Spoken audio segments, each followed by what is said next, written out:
If it's about love, if it's about love. Hey, what's up everybody? This is Austin Haynes with the Waking Justice Project, and this is your daily wake-up call. Here's what the Corporatocracy is up to today, January 20th, 2020. This is our Monday Roundup edition in case you missed any news last week. You can visit our website at wakingjustice.org for more details. Today is also Martin Luther King Day in the U.S. It's the annual holiday when America celebrates the life of Dr. Martin Luther King Jr. So for this Monday Roundup edition of your daily wake-up call, we're going to dedicate the whole show to Dr. King. We'll share what we know about his great legacy as a crusader for global justice, and we'll offer some bits that might surprise you, critical info that all activists for global justice should know. He was born in Atlanta, Georgia in 1929 to a family of preachers. Both his mother and father were ordained ministers, and they had 3 children, Martin Luther King Jr., his older sister, and a younger brother. Dr. King was raised in church life, of course, but probably not in the life that most folks might think for the son of a Baptist preacher. Dr. King's father, King Sr., preached what's called the social gospel of Jesus. It combines a belief in personal salvation with Jesus' core teachings of political dissent. It's what many theologians consider the true ministry of Jesus. We explored this in a recent podcast on Jesus' life and ministry. You should check out that podcast when you can. You might be surprised at what we discovered about Jesus. I know we certainly were. So Dr. King's father openly challenged the social injustices of his day. For example, he'd ride the elevator at City Hall that was reserved for, quote, whites only. And he organized voter registration drives within the black community. These may seem like small things today, but they were bold acts in the Jim Crow South that could get a black man lynched. His father's courage obviously made a huge impression on young Martin Jr. Years later, when he graduated from the seminary himself, Dr. King led his first boycott. It was 1955 in Montgomery, Alabama. Dr. King had just begun his first full-time job as a pastor in Montgomery. As was common throughout the South, in the city of Montgomery, blacks were forced by law to sit in the backs of city buses. The seats at the front of the bus were reserved for, quote, whites only. That year, a brave black woman named Rosa Parks had boarded a city bus in Montgomery. She found a seat in the whites only section of the bus and deliberately sat there. When the bus driver told her to move to the back, she refused, and the bus driver had her arrested. When the young reverend heard about Rosa Parks' arrest, he organized a local boycott of all city buses. It lasted for over a year, and it became a dangerous, intense time in the city. Dr. King was arrested, and white supremacists even bombed his house. But Dr. King and the local black community did not give up. And finally, 385 days later, the U.S. District Court ruled that racial segregation on all Montgomery public buses was illegal. It was a huge win for civil rights, and it vaulted Dr. King as an international figure and spokesperson for the civil rights movement. After the bus boycott, Dr. King and his wife Coretta Scott King took a 1-month sabbatical in India. Coretta Scott King was an activist in her own right. They had met during graduate school, when she was studying to be a concert soprano and pianist. She was also an avid activist, more involved in activism than Dr. King when they first met. She had organized protests against the ban on black teachers in public schools. When they were married, Coretta had the vow to, quote, obey thy husband, removed from the ceremony, which was highly unusual for the time. In Montgomery, she'd played a key role in the bus boycotts, and it was their success in Montgomery that convinced the Kings that mass economic boycott is the most effective way to work for nonviolent revolutionary change in society. Therein was the interest in India, where a half-century before, Gandhi had led mass economic boycotts to help India win independence from Great Britain. After the Kings returned from their trip to India, Dr. King accepted pastorship at a church in Atlanta, where he continued to preach the social gospel of justice and political dissent. He broadened his boycott strategy and challenged other Christian leaders to do the same. In Greensboro, North Carolina, he was arrested for participating in a sit-in at a whites-only restaurant. And again in Birmingham, Alabama, where he led boycotts against local merchants who banned black people from their stores. That was when Dr. King wrote his famous quote, "Letter from a Birmingham jail." It was an open letter to national clergy who had criticized his economic activism. "My Christian and Jewish brothers," he wrote, "the Negro has waited for more than 340 years for our constitutional and God-given rights. And I must confess that I'm gravely disappointed that the Negro's great stumbling block towards freedom is not the Ku Klux Klanner, but the white moderate who constantly says, 'I agree with you in the goal you seek, but I cannot agree with your methods of direct action,' who constantly advises the Negro to wait for a more convenient season. Shallow understanding from people of goodwill is more frustrating than absolute misunderstanding from people of ill will. I suppose I should have realized that few members of the oppressor race can see that such injustice must be rooted out by strong, persistent, and determined action. I am thankful, however, that some of our white brothers in the South have grasped the meaning of this social revolution and committed themselves to it. I see the church as the body of Christ, but oh, how we have blemished and scarred that body through social neglect and through fear of being nonconformists. The judgment of God is upon the church as never before. You warmly commended the Birmingham police for keeping order and preventing violence. I doubt that you would have so warmly commended the police if you had seen its dogs sinking their teeth into unarmed, nonviolent Negroes. Or if you were to watch them push and curse old Negro women and young Negro girls. Or see them slap and kick old Negro men and young boys. So I cannot join you in your praise of the police. Instead, I wish you had commended the Negro sit-inners and demonstrators for their sublime courage, their willingness to suffer, and their amazing discipline in the midst of great provocation. If I have said anything in this letter that overstates the truth, I beg you, forgive me. If I have said anything that understates the truth, I beg God to forgive me. I hope this letter finds you strong in the faith. Fellow clergy and Christian brothers, let us all hope that the dark clouds of racial prejudice will soon pass away and the deep fog of misunderstanding will be lifted from our fear-drenched communities. And in some not too distant tomorrow, the radiant stars of love and brotherhood will shine over our great nation with all their scintillating beauty. Yours for the cause of peace and brotherhood, Martin Luther King Jr. That was in the spring of 1963. The letter would be published in hundreds of outlets. People all over the world would read it. And in just a few months later that summer, Dr. King would then give his famous "I Have a Dream" speech. It was at the March on Washington before a crowd of hundreds of thousands of people.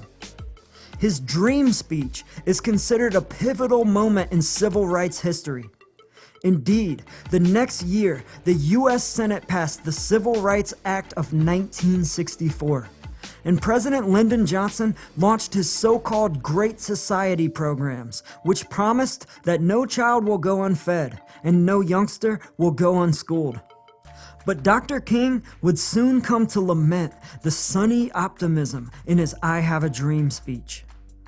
The Civil Rights Act and the Great Society programs helped President Johnson win a landslide re-election in 1964, and the Democrats won a landslide 2/3 majority in both the House and the Senate.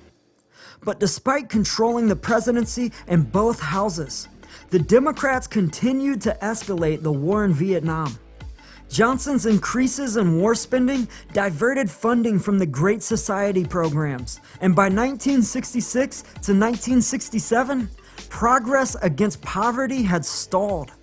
In response to both outcomes, anti-racism and anti-war protesters began combining their efforts more and more. Black and white people began organizing together across both fronts, against both the violence of war abroad and the violence of racism and poverty back home. It was in this context in 1967 that Dr. King gave what many consider the most powerful and most relevant speech of his career. The speech was called Beyond Vietnam. He was speaking to a capacity crowd at the Riverside Church in New York. It was a meeting of clergy and laymen concerned about the war. In that speech, Dr. King congratulated the clergy for their attendance. For surely, this is the first time in our nation's history, he said, that a significant number of its religious leaders have chosen to move beyond the prophesying of smooth patriotism to the high grounds of affirmed dissent based on the mandates of conscience and reading of history. He said that the Vietnamese people must see Americans as strange liberators. They had fought and won their independence from colonization by France. They even quoted the American Declaration of Independence in their own document of freedom, but we refused to recognize them. We rejected a revolutionary government seeking self-determination, which for the peasants meant real land reform, one of the most important needs in their lives. Instead, we funded the French military to recolonize Vietnam, to take back the lands that the peasants had regained in their revolution. And when France finally backed away, we took on the war ourselves. The most powerful nation in the world, claiming aggression by these peasants, drops thousands of bombs on a poor, weak nation more than 8,000 miles away from its shores. Our president refused to tell us the truth about the earlier overtures for peace by the Vietnamese when they had clearly been made. I am as deeply concerned about our own troops there, Dr. King said. They must know that their government has sent them into a struggle on behalf of the wealthy to create a hell for the poor. We in the churches and synagogues must urge our government to disengage from its perverse ways. And if it persists, we must be prepared to match actions with words. Every person of humane conviction must decide on the protest that best suits their convictions, but we must all protest. We must enter that struggle, he said, but even more disturbing, the war in Vietnam is but a symptom of a far deeper malady. Beyond Vietnam, in Venezuela, Guatemala, Cambodia, and Peru, our nation has taken the role of those who make peaceful revolution impossible by refusing to give up the privileges and the pleasures that come from the immense profits of overseas investments. If we are to get on the right side of the world revolution, we as a nation must undergo a radical revolution of values. We must rapidly begin the shift from a thing-oriented society to a person-oriented society. When profit motives and property rights are considered more important than people, the giant triplets of racism, extreme materialism, and militarism are incapable of being conquered. True compassion is more than flinging a coin to a beggar. It comes to see that the system which produces beggars needs restructuring. A nation that continues year after year to spend more money on military defense than on programs of social uplift is approaching spiritual death. These are revolutionary times. All over the globe, people are revolting against old systems of exploitation and oppression. This call for a worldwide fellowship beyond one's tribe, race, class, and nation is in reality a call for an all-embracing and unconditional love for all mankind. And when I speak of love, I am not speaking of some sentimental and weak response. I am speaking of that force which all of the great religions have seen as the supreme unifying principle of life. Love is somehow the key that unlocks the door which leads to ultimate reality. This Hindu, Muslim, Christian, Jewish, Buddhist belief about ultimate reality is beautifully summed up in the first epistle of St. John, which states, "Let us love one another, for God is love. If we love one another, God dwells in us, and God's love is perfected in us." Let us hope that this spirit will become the order of the day.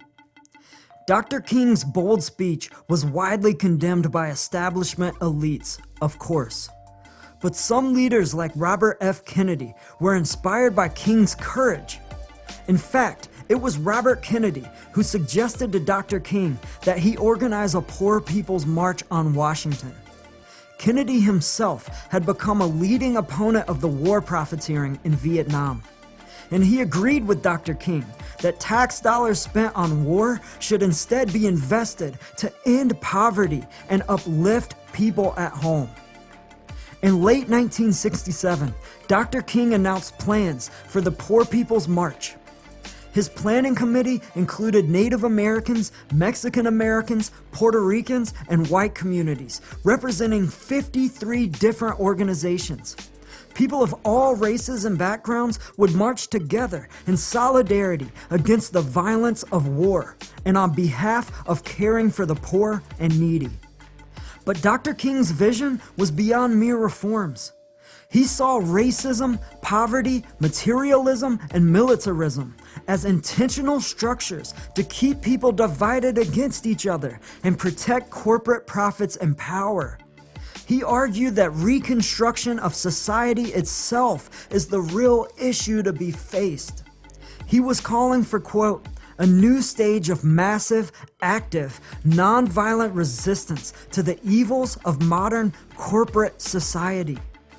A nonviolent army, a freedom church of the poor that would demand, quote, a radical redistribution of economic power." The Poor People's March was set to commence in mid-May 1968. The plan was to build a makeshift encampment on the National Mall. Participants would camp there for several weeks while lobbying Congress for their demands.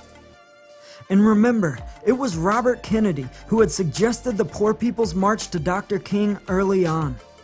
As the event drew closer, Kennedy was leading the Democratic primary to run for president in the 1968 general election.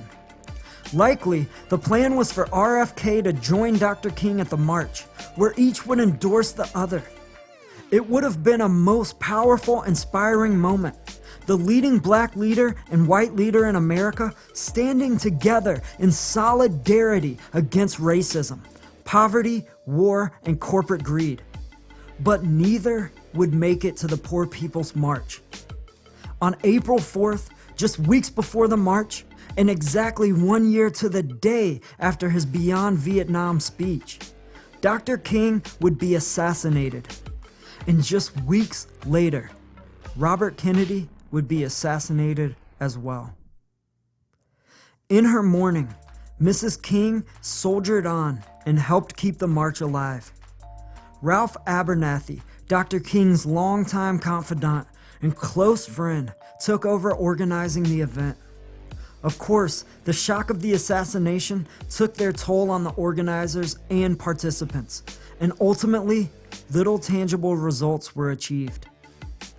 Years later, it was revealed that FBI Director J. Edgar Hoover had initiated a counterintelligence program called COINTELPRO against what he called, quote, black nationalist hate groups.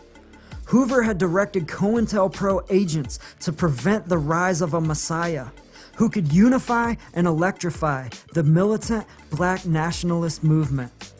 He specifically named Dr. King, stating, quote, King could be a very real contender for this position. And after Robert Kennedy's assassination, who Hoover famously despised, Republican Richard Nixon went on to win the U.S. presidency in 1968. Nixon retained Hoover as FBI director, and in 1969, just months after his election, Nixon announced his new war on drugs in America. He declared drug abuse as public enemy number one. But was Nixon's so-called war on drugs really about drug abuse as he claimed? Or did he have more sinister aims? Years later, Nixon's top advisor, John Ehrlichman, shared a most revealing truth about Nixon's war on drugs. In an interview, Ehrlichman said, quote, "You want to know what Nixon's drug war was really all about?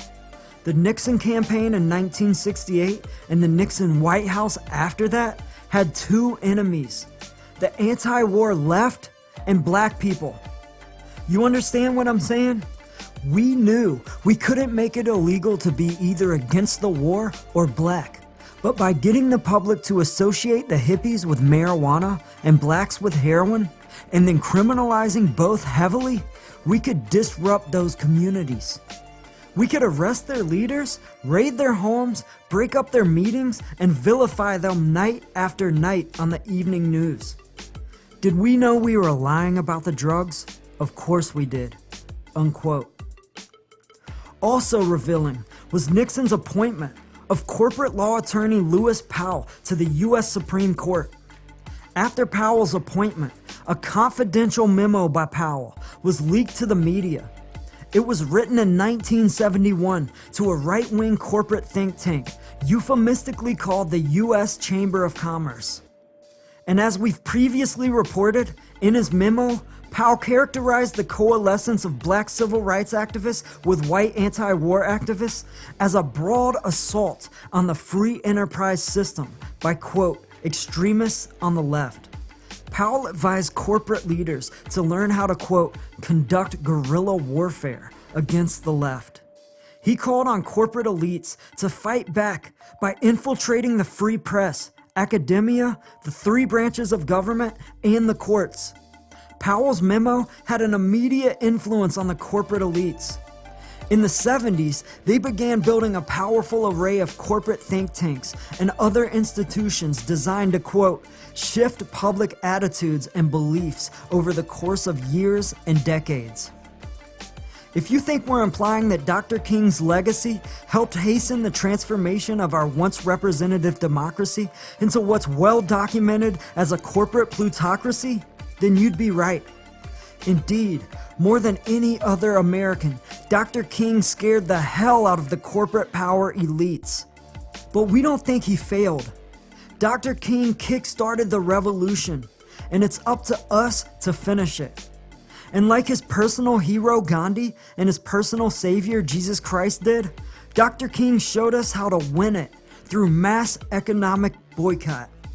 If you want to learn more about how all of us in the work for global justice can join together in strategic boycott and finally force this corporatocracy to the people's bargaining table, to end all this injustice and corruption, and to help save our planet, please visit our website at wakingjustice.org.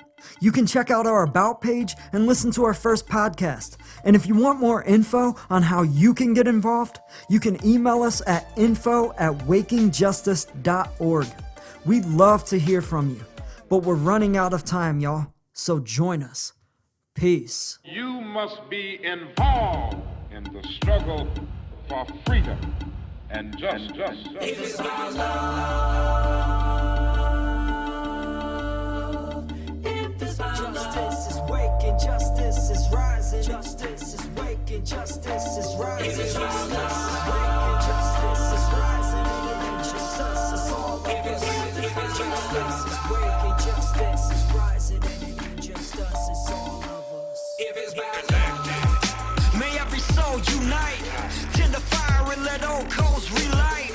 I'm a citizen of the world and we fight for the rights of everybody to live a truly free life. Red or yellow, black or white, left or right, gay or straight, human or animal, all life.